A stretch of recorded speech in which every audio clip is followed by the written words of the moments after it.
Hey guys, what is going on? This is Wrestlelamia back with another episode. Join us now as Wrestlelamia looks at the wildest wrestling news stories and rumors you need to know, including Roman Reigns not competing at Backlash? Was FTR planning to return to AEW? How are things looking for AEW Stadium show? Was Cody versus Brock a last-minute move? WWE's big blunder, and more.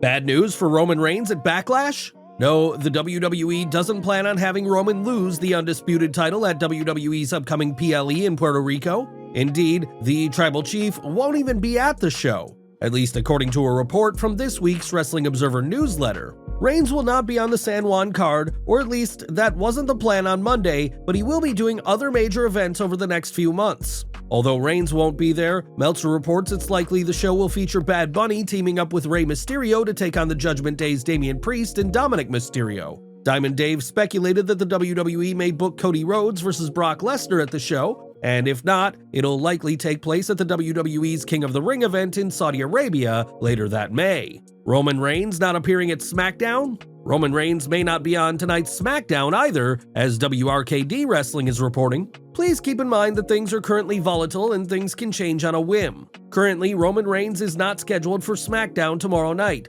but there is slated to be a segment that leads to further tension between Paul Heyman and Jey Uso. While it may seem unusual to have the world champion miss the first SmackDown after WrestleMania, Roman Reigns is a part-time talent at best, and without any significant program on the horizon, the WWE likely feels there's no need for a Reigns appearance. AEW All In off to a good start? AEW's upcoming All In event at London's Wembley Stadium is attracting a lot of attention, chiefly as to whether the promotion can fill the stadium. Tony Khan announced the show on the 5th April Dynamite, and now Dave Meltzer is reporting in this week's Wrestling Observer on what we know about fan interest in the show so far. Tickets go on sale to the public on 5/5, but they are doing a pre-register for early access with a code, and there will be a pre-sale on 5/2. That will largely give a strong clue as to how successful the show will end up being. There were reports of 25,000 signups the first day. AEW's decision to run its first UK show in a high-capacity venue is certainly ambitious.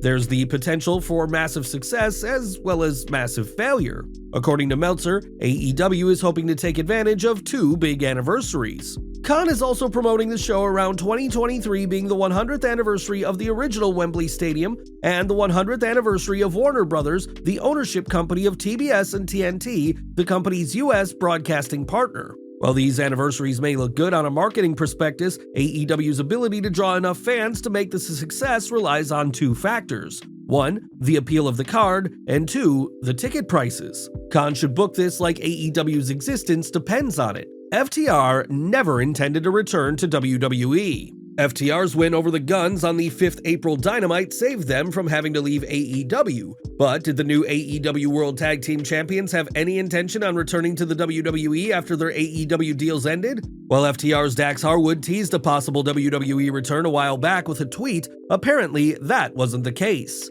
Following the team's win, a fan tweeted that the only reason FTR won the belts was that they threatened to head back to the WWE. Cash Wheeler tweeted, "Who told you?" Dax Harwood clarified why they decided to stay in AEW. "Give us the belts, we're going back to WWE. Definitely not, that schedule keeps me away from my wife and daughter too much, and AEW will allow us to give back to wrestling." Given what appears to be a seismic shift in the WWE's creative department, FTR and their fans must be happy they didn't return to WWE. WWE used Holocaust image in WrestleMania video. WrestleMania was a major success both in terms of revenue and publicity. Unfortunately, the WWE recently caught some flack for using an image from the Holocaust site for a WrestleMania hype video. As you might imagine, the apparent error did not go overlooked. All in all, the video was pretty much what you'd expect for Dominic's new persona. There was only one problem. WWE used an image from the infamous Auschwitz concentration camp. Ringside News' Felix Upton commented on the video. This was the video package that included several snapshots of prisons. It turns out one of those photos was not a prison at all, it was a concentration camp. The 5-minute video, which aired during the pre-show ahead of WrestleMania 39, showed a shot of Auschwitz as Dominic made comments about being a hardened criminal. The WWE took down the image as soon as it came to its attention. Nonetheless, the Auschwitz Memorial tweeted their outrage at the WWE's use of the image. The fact that Auschwitz image was used to promote a WWE match is hard to call an editing mistake. Exploiting the site that became a symbol of enormous human tragedy is shameless and insults the memory of all victims of Auschwitz. It's believed that at least 1.1 million people died at this group of camps.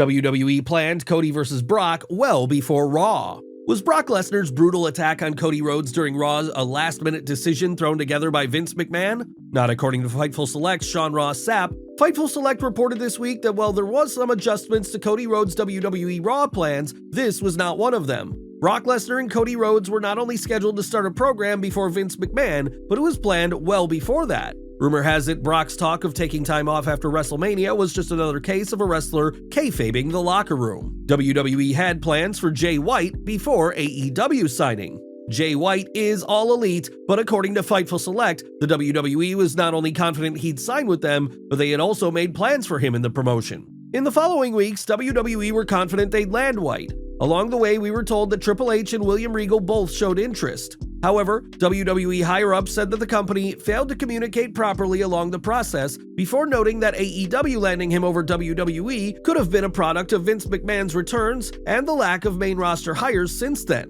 The Patreon site also reported there were even tentative creative plans made for Jay White in WWE. White reportedly signed a multi-year deal with AEW. Like FTR, White might not do so well in a WWE operated by Vince as he might with one operated by Triple H. Do you think White made the right decision? Edge looking for one more match with Christian?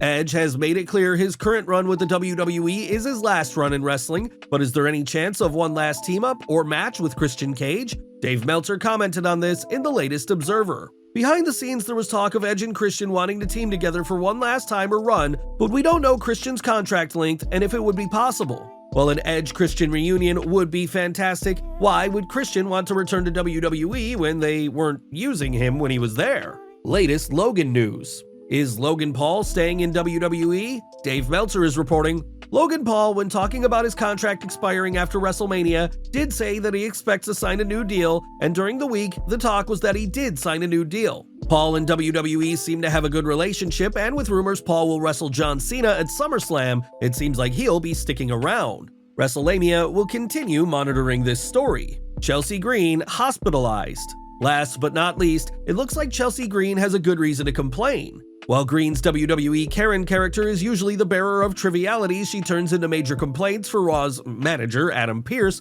she recently tweeted some actual bad news, informing fans she was hospitalized after WrestleMania. I thought I celebrated my first Mania too hard. Turns out I actually had a severe stomach bug and a distended gallbladder. Thank God the manager of the ER took care of me. Will not be filing any complaints this weekend. Green has been doing a terrific job playing a Karen in WWE. Wrestlelamia sends its well wishes for a fast and full recovery. Well guys, there you have it, the wildest news stories and rumors you need to know. Leave your comments below. Don't forget to subscribe to our channel, follow us on Instagram and Twitter, and I'll see you next time for some more wrestling content.